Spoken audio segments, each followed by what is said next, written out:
yang Allah Subhanahu wa Ta'ala. Dah rekod belum? Kerana itu kalau kita perhati seterusnya dalam buku yang dikarang oleh sahabat baru saya Ustaz Muhammad Hafiz, Personality Zoom kat mana? Islam yang berjaya, cerita tentang bagaimana sifat-sifat beberapa personality Islam yang cukup hebat berjaya apabila dan interaksi mereka itu dengan bahan bacaan, sikap mereka dengan ilmu. Saya tertarik dengan satu cerita yang berkaitan dengan Al-Jahiz, seorang ahli zoologi yang pertama dalam Islam. Seorang ulama dan pakar ilmu zoologi, maknanya ilmu zoo-zoo, maknanya zoo negara ke zoo negeri ke zoo apa, maknanya yang pertama pakarnya dalam Islam. Orang yang pertama pakar, banyak yang pertama, boleh kata bukan banyak, semua yang pertama. Orang yang pertama buat peti ais pun orang Islam, dan buat peti ais bukan dekat Alaska, tuan-tuan yang dirahmati Allah. Dia buat peti ais dekat mana? Dekat padang pasir, menghasilkan ais yang pertama dalam sejarah dunia. Penghasilan ais yang bukan dihasilkan di tempat yang berkutub ais. Subhanallah. Yang pertama, orang yang pertama membuat skop ataupun membuat asas penerbangan yang pertama, yang menjadi asas kepada, kalau kita sebut dalam sejarah, orang semua akan sebut adik-beradik Wright, Oliver Wright dengan Wilbur Wright. Apa Wright lagi wallahu ta'ala alam. Tapi dua-dua ni dia katakan orang yang pertama menerbangkan real flying machine. Dan dikatakan juga sebelum daripada itu Leonardo da Vinci, seorang pelukis yang asalnya mempunyai satu penyakit namanya disleksia, dan tak boleh baca pun dia. Tak boleh baca. Sebab bagi dia, bila dia nampak huruf tu menari-nari bagi dia. Tetapi dia mampu melukis sehingga mampu melahirkan lukisan-lukisan yang cukup hebat. Antara lukisan dalam agama mereka lah, sebab dia beragama Kristian kan tadi. Maka antara lukisan-lukisan dia yang cukup hebat, mengandungi pelbagai rahsia dan dikaji sampai hari ini, adalah lukisan yang berkaitan dengan agama yang diberi tajuk The Last Supper, yang merupakan lukisan terakhir sebelum Nabi Isa, kata mereka, disalib dan sebagainya.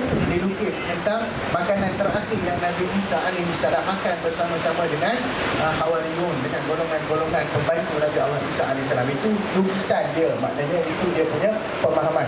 Dan dialah yang melakar satu model pertama helikopter yang sebelum itu belum lagi pernah ada orang buat, dan belum pernah ada pemulanya sebelum itu. Tetapi tahu atau tidak, manusia pertama yang memulakan simulasi pertama penerbangan, manusia pertama yang mampu terbang, yang pertama yang mampu terbang adalah Nabi SAW. Sebab naik ke Mi'raj, itu yang mampu terbang, itu cerita lain. Yang mampu buat simulasi flight yang hidup pertama adalah Ibnu Firnas. Siapa dia? Ibnu Firnas. Kalau sebut Ibnu Firnas ni, confirm lah orang Arab. Dan bila sebut confirm orang Arab, biasanya Islam lah. Dan mereka ni orang yang pertama. Beliau naik ke atas menara masjid di Cordoba itu, lalu diberbekalkan dengan sayap yang diinspirasikan daripada burung, kemudian meletakkan beberapa aspek aerodinamik dalam kepala dia, di kepalanya dan sebagainya. Beliau pun lompat daripada Cordoba itu, lalu sempat terapung di atas udara selama beberapa saat, sempat terapung. Kemudian dia jatuh. Selepas itu dia jatuh, dan waktu dia jatuh tu kaki dia patah. Selepas dia jatuh tu dia baru perasan. Rupa-rupanya dia bila tengok balik burung, dia kata, aku terlupa nak bubuh satu aspek yang paling penting, iaitu ekor burung tu yang akan membantu dari sudut pendaratan.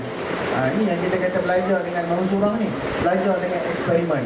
Bila dia tengok, dia kata bila burung tu nak landing, ekor dia akan naik atas sikit, kemudian baru burung tu boleh landing. Kerana itu, oleh kerana kakinya patah disebabkan oleh dia buat percubaan pertama penerbangan, maka selepas itu dia tidak lagi melakukan apa-apa percubaan, tetapi beliau terus melukis dan melakarkan asas-asas kepada penciptaan kapal terbang yang akhirnya selepas berlaku kepada Islam didajah dan berlaku pembuangan buku secara besar-besaran yang menyebabkan sungai di Baghdad itu menjadi hitam legam, maka itulah yang disebabkan oleh dakwat. Maka selepas daripada hasil daripada ilmu Islam ini dirampas dan dicuri daripada tangan orang Islam, maka dilakukanlah percubaan-percubaan sehingga mereka mengatakan yang pertama. Itu kes satu. Yang kedua, ahli zoologi tadi, tak habis pergi cerita, Al-Jahiz, satu orang ulama yang cukup hebat. Kalau tengok kepada rupa dia tuan-tuan, memang rupa dia brutal tuan-tuan. Tak ada rupa tu, kalau kita tengok memang menakutkan. Sebab mata dia tu tersembul keluar. Mata dia tersembul keluar. Kenapa mata dia tersembul keluar? Dan dalam buku Personality Ilmuwan Islam Berjaya ni ada cerita dia mati di timbunan buku. Subhanallah. Kita bukan mati dekat timbunan buku, kita mati sebab malas baca buku, ya. Jadi masalah kita ni. Dia mati dengan timbunan buku sebab buat research, buat kajian yang terlalu banyak. Dan antara perkara yang dibuat kajian yang saya pernah baca, kalau tak salah saya, beliau mengkaji tentang bagaimana anatomi haiwan. Belah haiwan tu, mengkaji daripada sebesar-besar anggota sampai sekecil-kecil anggota dengan begitu teliti. Kali itu matanya tersembul keluar. Subhanallah. Dan dia direkodkan adalah ahli zoologi pertama dalam sejarah Islam dan sejarah dunia. Subhanallah. Ini adalah golongan-golongan manusia-manusia. Dan dia sendiri mengatakan tentang etika ataupun orang sikap manusia dengan buku. Dia kata apa? Kalau orang ni waktu dia beli buku, dia tak rasa sayang ataupun dia tak rasa best, dia tak ada guna perkataan best, saya terjemah bagi mudah. Kalau dia tak rasa best beli buku, sebagaimana seorang hartawan rasa begitu hebat, rasa begitu tak sabar-sabar nak membina sebuah bangunan yang tinggi, maka dia belum lagi menikmati nikmat ilmu yang sebenar. Maka kecintaan dia kepada buku itu kena tengok. Kalau dia cinta kepada buku melebihi, maknanya dia rasa beli buku ni tak rugi, beli buku ni satu benda yang menyeronokkan dia, dia boleh berhabis duit kerana buku, maka waktu itu baru dia adalah orang yang dapat merasa manisnya ilmu. Sebagaimana seorang Arab lebih mengutamakan susu kepada kudanya berbanding kepada keluarganya, begitulah orang yang mengutamakan ilmu yang diperolehi daripada buku-buku ini mengutamakan ilmu lebih daripada segala-galanya, sebagaimana Arab mengutamakan kuda dia, mementingkan kuda daripada keluarga. Itu kata-kata Al-Jahiz. Subhanallah. Memang banyak perkara-perkara yang disuruh kepada kita, dan buku-buku yang kita beli ni sebenarnya merupakan taufik dan hidayah daripada Allah Subhanahu Wa Taala. Kalau tak salah saya petikan daripada kata-kata Al-Imam Ibn Taymiyah rahimahullah. Dia kata apa? Dia kata orang ni kalau nak beli buku, dia akan jumpa buku. Mana buku yang dia jumpa, mana buku yang dia nampak, mana buku yang dia rasa terdetik hati nak beli, itulah buku yang telah ditaufikkan oleh Allah Subhanahu Wa Taala untuk dia miliki dan untuk dia manfaatkan daripada ilmu-ilmu yang ada di dalamnya. Subhanallah. Tuan-tuan yang dirahmati Allah, insya-Allah kita sama-sama dapatlah mengambil manfaat daripada apa yang kita baca. Sebab saya meminjam kata-kata saya anggap sebagai seorang guru jugalah, guru penulisan. Saya tak ada tulis buku tuan-tuan, tulis artikel sikit-sikit itu je tuan-tuan dirahmati Allah. Berjinak-jinak, berlatih-berlatih tulis tak pandai pun. Jadi guru penulisan saya Ustaz Fahrul Muhammad Joy, dia kata apa? Anda adalah apa yang anda baca. You are what you read. Anda adalah apa yang anda baca. Dan apa yang anda baca hari ini menentukan siapa anda di masa hadapan. Apa yang anda baca hari ini menentukan siapa anda di masa hadapan. Dan Alhamdulillah pada petang ini saya dijemput secara impromptu ataupun secara bidan tergolik. Dia bukan bidan terjun lah ni, bidan tergolik lah. Ini bidan ni kena tolak ni bidan ni oleh Ustaz Fawaz Fadil, yang mana saya rasa sangat-sangatlah rendah hatinya saya dan rendah dirinya saya untuk nak merasmikan ataupun nak melancarkan 3 buku yang saya kira cukup banyak memberi manfaat. Antaranya adalah buku Kaedah Sufi Alternatif Sebenar Menuju Allah, karya Fadilatul Syekh Abu Muhammad Rahimuddin Nawawi Al-Bantani, Dan seterusnya buku Personality Ilmuwan Islam Berjaya, rangkuman travelog tokoh-tokoh unggul, karya Ustaz Muhammad Hafiz Mat Tajuddin, dan karya Ustaz Ahmad Fawaz Fadil sendiri, Kuasa Ikhlas Membentuk Jiwa Positif.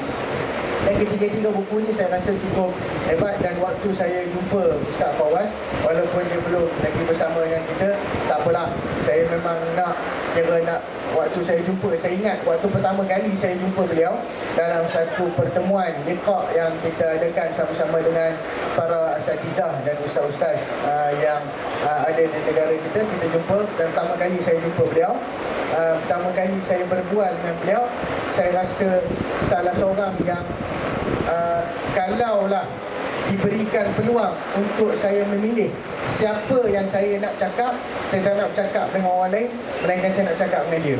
Sikit-sikit keluar kaedah, sikit-sikit keluar ayat, sikit-sikit keluar kata ulama itu, dan saya rasa beliau sangat mengagumi seorang tokoh ulama kontemporari, Fadilatul Syekh Al-Allamah Dr. Yusuf Al-Qaradawi Hafizahullah, yang mana saya kira beliau ni merupakan seorang yang sangat mencintai gurunya, dan saya kira dalam dalam setiap terbitan atau karya pun mereka ni menulis.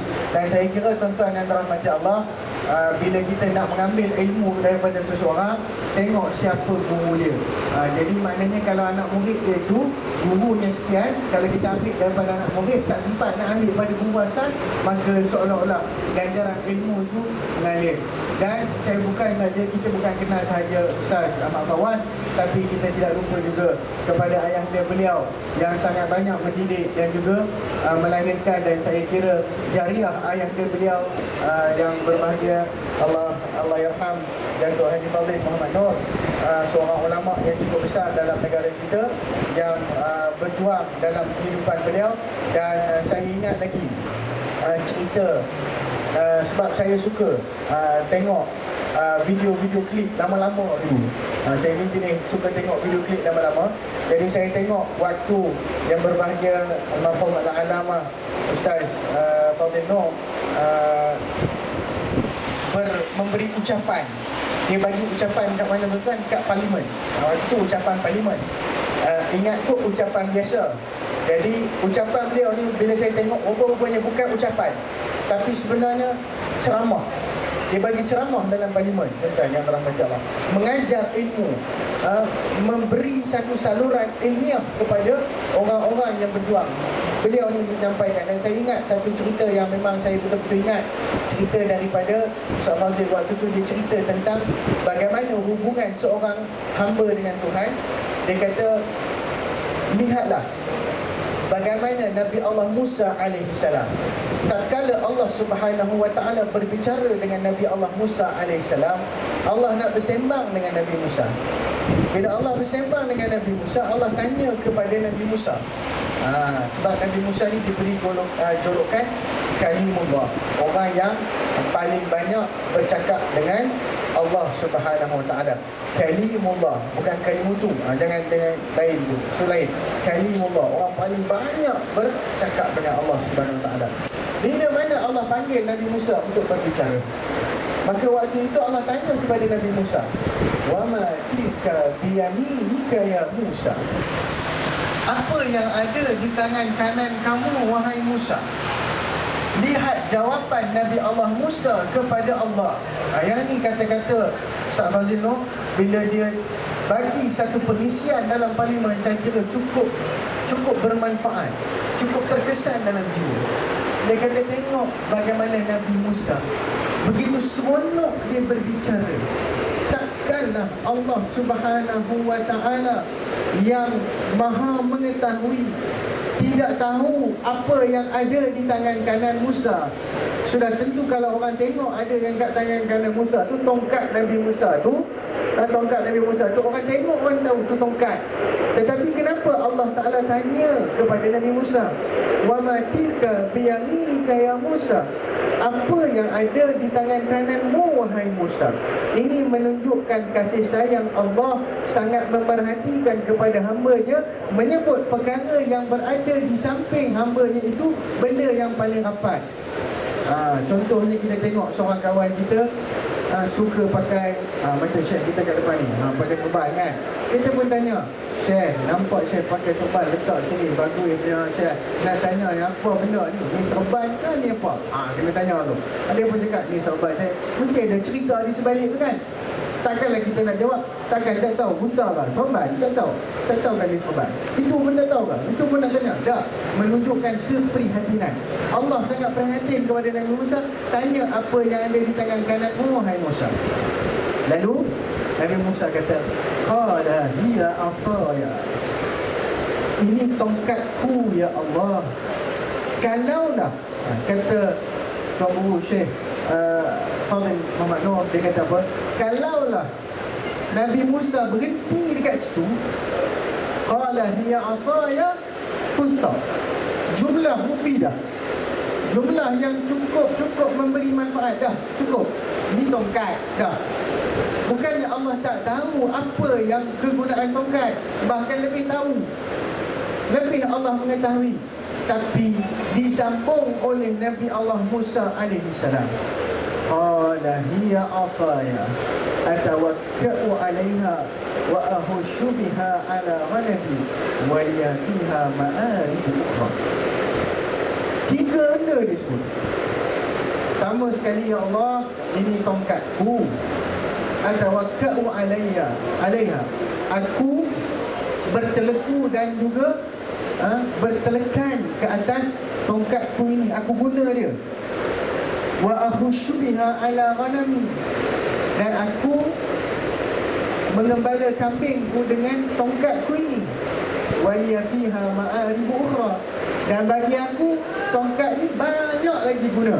Nak pukul orang yang malas pun tongkat ni, nak pukul penyamun pun tongkat ni lah, nak pukul orang yang tak faham-faham perintah Allah pun tongkat ni lah. Ceritanya banyak. Tapi kenapa cerita walaupun benda paling remeh sekali, nak cerita buat apa? Tongkat berteleku atas tongkat. Cerita buat apa? Tongkat kepala kambing, benda remeh. Tetapi tidak ada yang remeh kalau cerita itu disampaikan kepada Tuhan yang Maha Kuasa. Ahlan wa sahlan wa marhaban Fadilatul Syekh Al-Karim, Ustaz Ahmad Fawaz Fadil. Saya tengah duduk cerita, Ustaz Fawaz, cerita tentang ayahanda bercerita yang mengajar waktu dia memberi satu ucapan dekat parlimen. Saya teringat ucapan beliau yang cerita tentang Nabi Musa dengan perbualannya dengan Allah Subhanahu Wa Taala. Maka kenapa Nabi Musa cerita begitu panjang walaupun perkara itu satu perkara yang sangat simple?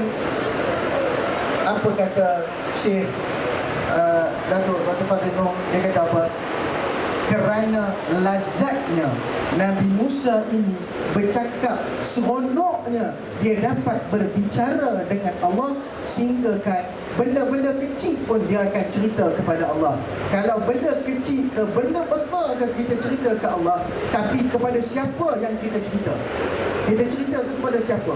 Kalaulah kita macam kita lah baru balik sekolah, ayah kita tanya, apa jadi kat sekolah? Kita kata tak ada apa, sekolah.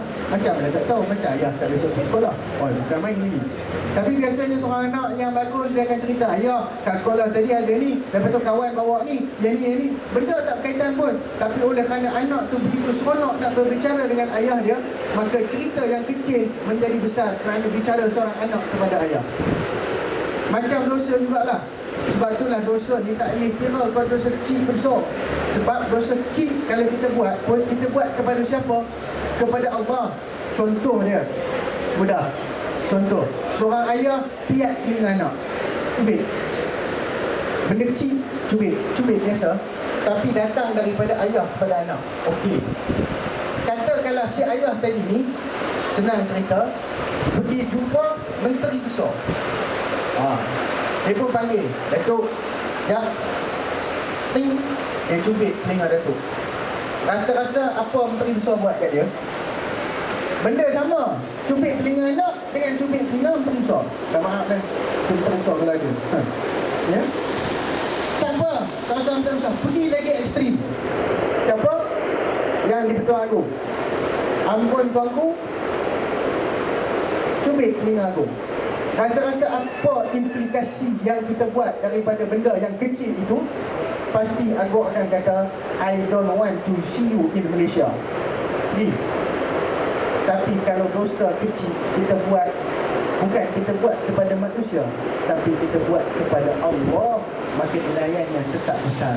Begitu juga lah, kalau benda kecil pun kita cerita kepada Allah, nilainya di sisi Allah tetap besar. Kerana itu, kalau kita berlama-lama dengan bicara dengan Allah, cara kita nak berbicara dengan Allah adalah dengan membaca bicara Allah.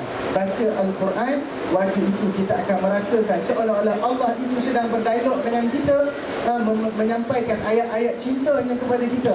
Waktu itu seharusnya kita merasa seronok. Dan ilmu-ilmu yang lahir daripada ayat-ayat Allah ini akhirnya diterjemahkan kepada buku. Dan 3 buku yang berada di depan saya ini sudah tentu sumbernya daripada Al-Quran dan Sunnah. Sumbernya daripada ulama-ulama yang muktabar, sumbernya daripada ulama-ulama yang mempunyai ketulusan ikhlas ilmu mereka. Maka lahirnya ini dan jariah ini, yang saya kira jariah ilmiah ini, akan terus mengalir. Dan apabila kita membeli buku-buku seumpama ini yang ditulis insya-Allah secara penuh ikhlas dan jujur kerana Allah, maka Allah jugalah akan menyampaikan manfaatnya kepada kita semua insya-Allah. Jadi rasa saya sudah sampai masanya untuk saya merasmikan ataupun melancarkan buku ni. Lama dah, kira ni ambil masa lama dah ni. Saya janji 15 minit je. Dia jadi lama. Itulah payah orang penceramah ni tak boleh di mic. Dia kalau sakit, macam kalau dia duduk ICU pun, nak bagi dia sihat, bagi dia mic, insya-Allah dia sihat. Tak ada jadi masalah. Jadi tuan-tuan dan rahmat Allah, berbekalkan firman Allah Subhanahu wa taala, Bismillahirrahmanirrahim, Iqra bismi rabbikal ladzi khalaq, dan bersandikan kepada sabda Nabi sallallahu alaihi wasallam, man salaka tariqan yaltamisu fihi ilma sahhalallahu lahu tariqan ila al-jannah. Barang siapa yang merintis jalan seseorang untuk mendapatkan ilmu, dan ilmu itu akan diperolehi menerusi pembacaan dan menerusi buku-buku yang ada, maka dia akan merintis jalan untuk menampakkan dirinya ke dalam syurga Allah. Moga-moga dengan pelancaran ini kita menempatkan satu jalan kita menuju syurga Allah Subhanahu wa taala dengan rasa rendah hati dan tawaduknya. Saya melancarkan 3 buku, iaitu yang pertama, Kaedah Sufi Alternatif Sebenar Menuju Allah, Personality Ilmuwan Islam Berjaya, dan buku Puasa Ikhlas Membentuk Jiwa Positif. Bismillahirrahmanirrahim, wasiru ala barakatillah. Wallahu ta'ala alam. Aqulu qawli hadha wastaghfirullah li wa lakum wa lisa'iril muslimin wal muslimat. Subhanakallahumma wa bihamdika asyhadu an la ilaha illa anta astaghfiruka wa atubu ilaik. Wassalamualaikum warahmatullahi wabarakatuh. Wallahu ta'ala alam. Waalaikumsalam warahmatullahi wabarakatuh. Jazakumullahu khairan katsiran diucapkan kepada Al-Fadhil Ustaz kerana sudi untuk melancarkan buku-buku terbaru terbitan Pelimah Media Sedia Berhad. Moga-moga dengan apa yang disampaikan oleh Al-Fadhil Ustaz tadi dapat memberi kita input dan manfaat kepada kita, seterusnya menjadi bekalan untuk kita menuju kejayaan di dunia dan juga di akhirat. Betul, seterusnya majlis menjemput Encik Khairul Syazwan untuk menyampaikan hadiah cenderahati kepada Al-Fadhil Ustaz.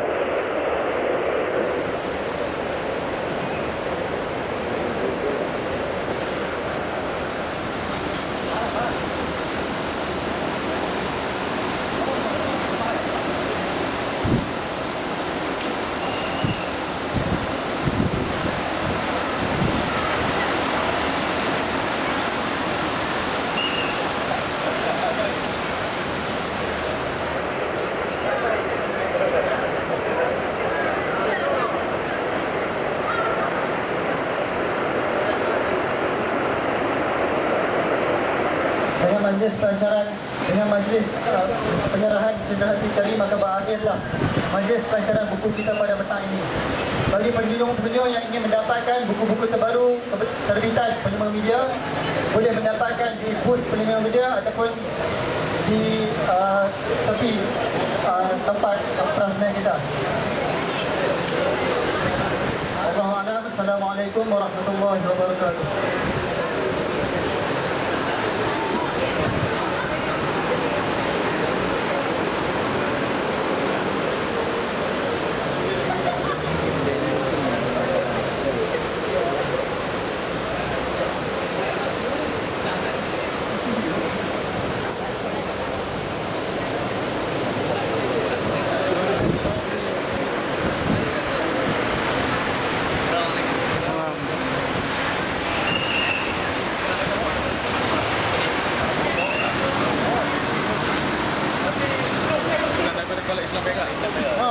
Oh, Komar.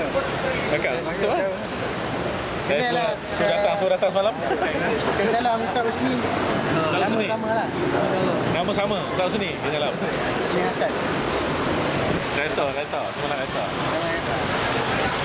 Ikut je dah Ustaz. Nak hantar ni. Dah habis bateri dah.